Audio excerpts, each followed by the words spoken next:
Hello friends, welcome to my YouTube channel exam target 24। इस video में हम बात करेंगे सीटेट के लिए जो जुलाई में होने वाला है उसके लिए हम बात करेंगे प्रीवियस ईयर के क्वेश्चन पेपर की।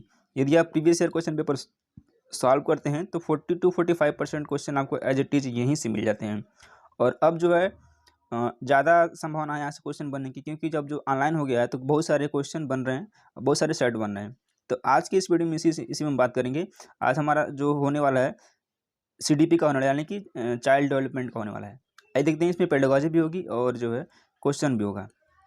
आइए लेते हैं पहला क्वेश्चन। अनेक स्थितियों में विकास के विभिन्न क्षेत्र मानवीय क्षमताओं की व्याख्या करने में परस्पर प्रतिच्छेद करते हैं, तथापि विकास का कौन कौन सा क्षेत्र प्रत्यक्ष रूप से बौद्धिक योग्यताओं जैसे कि समस्या समाधान, समालोचनात्मक चिंतन और तार्किकता की स्पष्टतया चर्चा करता है।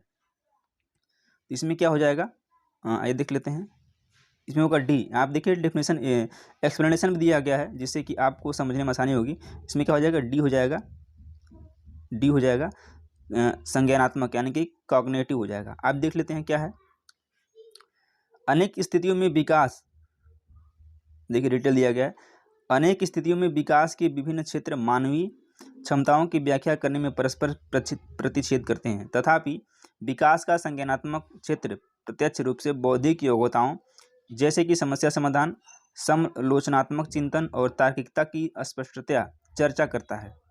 संज्ञानात्मक विकास में से तात्पर्य बालक की मानसिक क्षमताओं, यानी कि मानसिक क्षमता में क्या क्या आ जाएगा, बुद्धि आएगा, चेतना, विचार तथा समस्या समाधान के विकास से होता है, जो शैशवावस्था से प्रारंभ हो जाता है। और यह एक सतत विकासात्मक प्रक्रिया, यानी कि क्या हो जाएगा, जो मानसिक क्षमता की जो क्षमता होती है, जैसे बुद्धि हो गई, चेतना, विचार तथा समस्या समाधान, ये सब कब स्टार्ट होता है, यह स्टार्ट होता है शैशवावस्था में से शुरू होकर के यह एक सतत विकासात्मक प्रक्रिया यानी कि चलता रहता है वो। चलिए अगला क्वेश्चन लेते हैं। ये तो हम जानते हैं, सबको पता होगा। विकास से की ओर बढ़ता है, यानी विकास किससे किसकी ओर बढ़ता है, तो विकास सिर से पैर की ओर होता है या बढ़ता है। ऑप्शन नंबर ए करेक्ट है। आइए इसका डेफिनेशन देखते हैं, डिस्क्रिप्शन।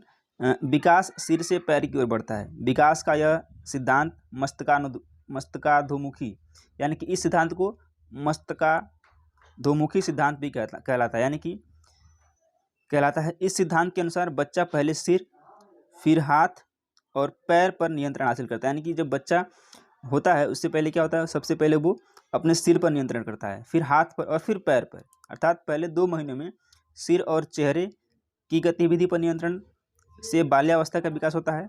अगले कुछ महीनों में वे अपनी बाहों का उपयोग करके स्वयं को ऊपर उठाने में सक्षम होते हैं, ठीक है। और फिर पैर को उंगली पर नियंत्रण हासिल करने लगते हैं और दिन प्रतिदिन रेंगने, चलने, कूदने व चढ़ने में सक्षम हो जाते हैं। ये इसका डिस्क्रिप्शन है। ये अगला क्वेश्चन लेते हैं। अगला क्वेश्चन है, प्रारंभिक बाल्यावस्था के दौरान डैश समाजीकरण का प्राथमिक कारक है और डैश समाजीकरण का द्वितीयक कारक है। कौन कौन सा है, आइए देख लेते हैं। इधर दिया हुआ है, देखिए ये क्या हो जाएगा, ये हो जाएगा सी फैमिली, यानी कि विचार और विद्यालय। तो सी ऑप्शन क्या है, करेक्ट है। आइए इसकी व्याख्या देखते हैं। प्रारंभिक बाल्यावस्था के दौरान परिवार समाजीकरण का प्राथमिक कारक है, क्योंकि बाल्यावस्था के प्रारंभिक 5 वर्षों में परिवार ही बालक के सीखने की प्रक्रिया में अहम भूमिका का निर्वहन करता है, जिसमें माता पिता बालक के प्राथमिक शिक्षक होते हैं, जो कि प्राथमिक तौर पर आचरण, सभ्यता, संस्कृति, भाषा तथा नैतिक गुणों का ज्ञान देते हैं। अगला क्वेश्चन लेते हैं। जीन पियाजे के सिद्धांत के अनुसार अगर एक स्कीम संतुष्ट परिणाम नहीं देता है तो वह उत्पन्न होता है कैसे, अनुकरण से, संतुलन से, संरक्षण से या फिर विकास का समीपस्थ क्षेत्र। तो ये क्या हो जाएगा, ये हो जाएगा असंतुलन, ठीक है, असंतुलन होगा। जीन पियाजे की व्याख्या जो काफ़ी इंपॉर्टेंट है। देखिए, जीन पियाजे के सिद्धांत के अनुसार अगर एक स्कीम संतुष्ट परिणाम नहीं दे रहा है तो वह असंतुलन उत्पन्न होता है। असंतुलन की स्थिति में बालक के अंतः प्राज्ञ चिंतन पर प्रभाव पड़ता है, जिससे बालक के मन में कार्य के प्रति असंतोष की स्थिति उत्पन्न होती है। जीन पियाजे ने अपने सिद्धांत में 4 प्रमुख अवस्थाओं का वर्णन किया है। देखिए कौन कौन सी अवस्था हैं। पहला है संवेदी गामक अवस्था, जो कि 0 से 2 वर्ष के बीच में होती है। अब इसकी एक ट्रिक बताएंगे जिसको आप इसको आसानी से याद कर सकते हैं। एक है पूर्व संक्रियात्मक अवस्था 2 से 7 वर्ष, मूर्त संक्रियात्मक अवस्था 7 वर्ष और चौथा है अमूर्त या फिर औपचारिक संक्रियात्मक अवस्था, जो कि 7 से 11 वर्ष के बीच में होती है। कहीं कहीं 7 से 12 वर्ष भी दिया रहता है। और जीन पियाजे के इस सिद्धांत में संरक्षण की भूमिका मूर्त संक्रियात्मक अवस्था के अंतर्गत आती है। इसको याद करिएगा, स प त अ, शपथ से याद कर लीजिएगा इसको। स से संवेदी गामक अवस्था, प से पूर्व संक्रियात्मक अवस्था, म से त से यानी मूर्त, त आ रहा है ना, मूर्त संक्रियात्मक अवस्था, और अ से जाएगा अमूर्त या फिर औपचारिक संक्रियात्मक अवस्था। इसको आप याद कर सकते हैं, स प त अ से, 4 अक्षर से। अगला क्वेश्चन लेते हैं। अगला जो क्वेश्चन है, जीन पियाजे के संज्ञानात्मक विकास के सिद्धांत के अनुसार बच्चे किस अवस्था में वस्तु अस्थायित्व समझना आरंभ कर देते हैं? वस्तु अस्थायित्व, अंडरस्टैंड ऑब्जेक्ट परमानेंस। आइए देख लेते हैं क्या है। देखिए, संवेदीगामक अवस्था में, पूर्व संक्रियात्मक अवस्था में, मूर्त संक्रियात्मक अवस्था में, या फिर औपचारिक संक्रियात्मक अवस्था में। तो कब समझना आरंभ कर देते हैं बच्चे? जो है, जीन पियाजे के संज्ञानात्मक विकास के सिद्धांत के अनुसार बच्चे संवेदीगामक अवस्था से वस्तु अस्थायित्व समझना आरंभ कर देते हैं। अर्थात बच्चों में यह समझ विकसित होने लगती है कि वस्तुओं का अस्तित्व तब भी रहता है जब उन्हें देखा और छुआ नहीं जा सकता। जीन पियाजे ने अपने संज्ञानात्मक विकास के सिद्धांत में 4 प्रमुख अवस्थाओं का वर्णन किया है, जो अभी हमने बताया था। अब इसमें देखिए, ये तो अवस्था हो गई। अब इसमें उपलब्धि क्या है? वस्तु अस्थायित्व, लक्ष्योन्मुख, व्यवहार का उद्भव, यानी कि 0 से 2 वर्ष के बीच में इनकी उपलब्धि क्या होती है? वस्तु अस्थायित्व को समझ पाते हैं, लक्ष्योन्मुख व्यवहार का उद्भव कर पाते हैं।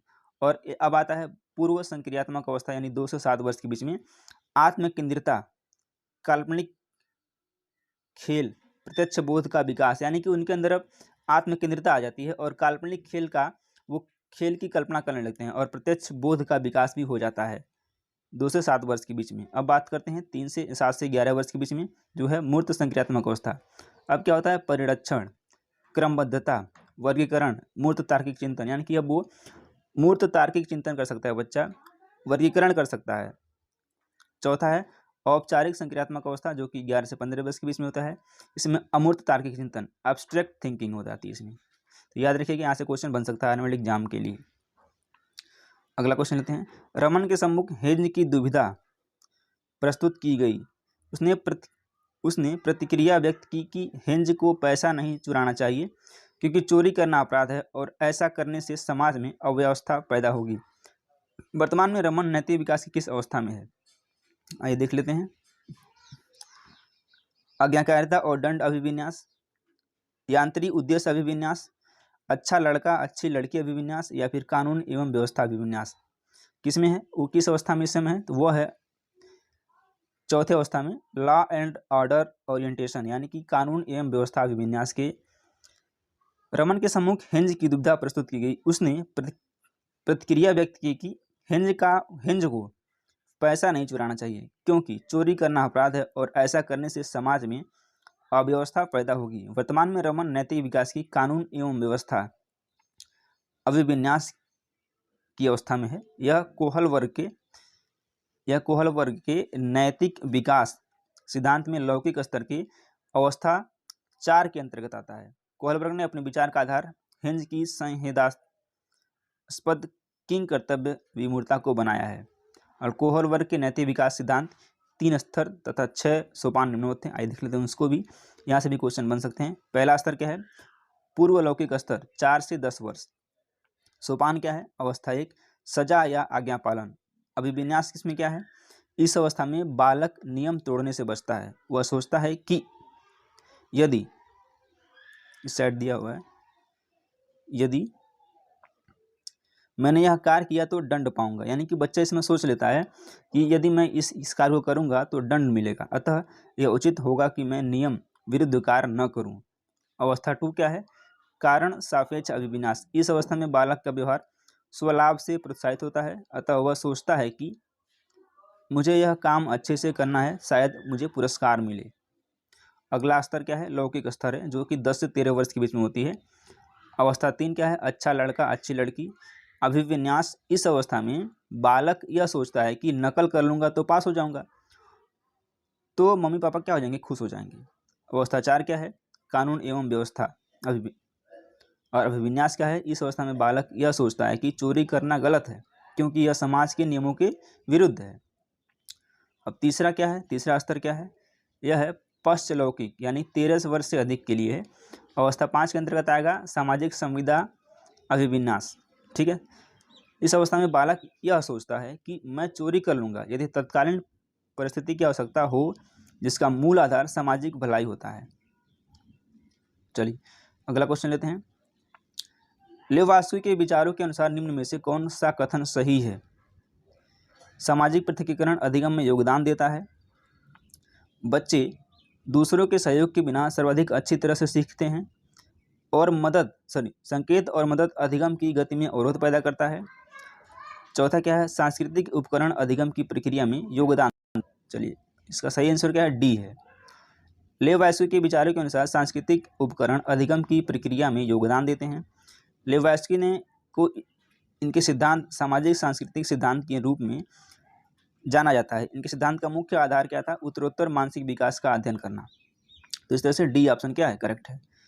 अगला क्वेश्चन लेते हैं। लेव वास्तु के अनुसार शिक्षण अधिगम की निम्न में से कौन सी विधि अधिगम को समुन्नत करती है? इसका इधर ऑप्शन दिया गया है निष्क्रिय अनुकरण, सहभागी अधिगम, व्याख्यात्मक शिक्षण। क्या है? यह है सहभागी अधिगम। B will be right. अगला क्वेश्चन लेते हैं। बाल केंद्रित शिक्षा किसकी अनुशंसा करती है? मानकीकृत पाठचर्या की, पुरस्कार और दंड का इस्तेमाल, व्यक्ति विभिन्नता पर ध्यान देना, या फिर योग्यता के सत्तावादी का विकास करना। यह क्या है? व्यक्तिगत विभिन्नता पर ध्यान देना। सी ऑप्शन क्या है? करेक्ट है। अगला क्वेश्चन लेते हैं। हावर्ड गार्डनर के बुद्धि के सिद्धांत के अनुसार बुद्धि क्या है? बुद्धि क्या है? इन सभी बच्चों में एक समान स्तर होते हैं, यानी कि इन सभी बच्चों में बुद्धि के स्तर एक समान होते हैं। दूसरा क्या है? एक समान योग्यता है जिसका कोई जैविकी आधार नहीं है।